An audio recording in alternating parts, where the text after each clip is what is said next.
Hello, thank you for watching. This will be a simple demo of how to use the LT-RT Matrix Decoder with Logic Steering plugin in Reaper. If you haven't installed the plugin, it's very straightforward. You just drag the JSFX file into Reaper's effects folder. To help you find this folder, go into Options and select Show Reaper Resource Path. And here's the effects folder. You may need to restart Reaper if you do it this way.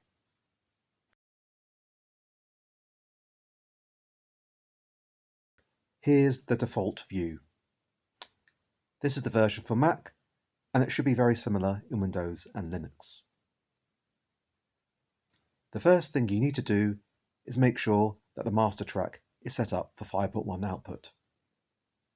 Here, on the bottom on the left, click on the green yellow stripy button, and then in Track Channels, select 6. Now, add a track, which you also need to set up for 5.1 output.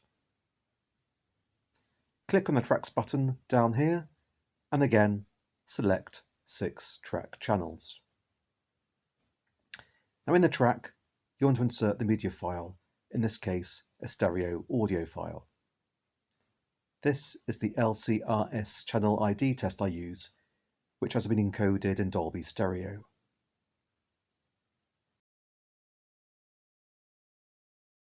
Left channel, center channel, right channel.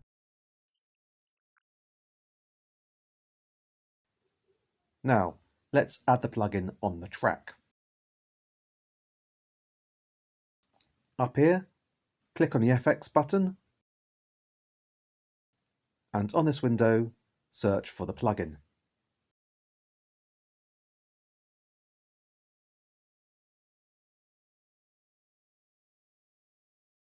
And double click, and now it's loaded in.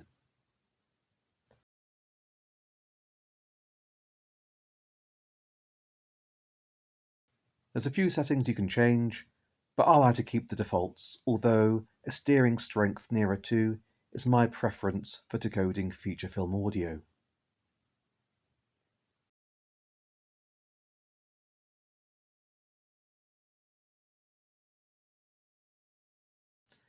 Now that the plugin is loaded on the track, and as you can see the button is green, you now need to render. Go up to File and select Render, and then you'll see this window. If you're outputting for a DCP, make sure the sample rate is 48,000 Hz and the channels are of course 6.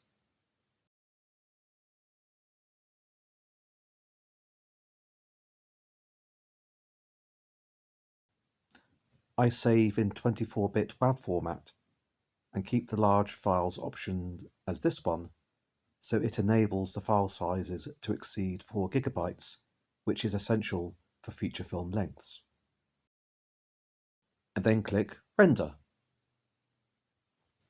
And as you'll see, the left, center, right, and surround channels have been decoded and placed correctly in the 5.1 output following SMPTE channel order.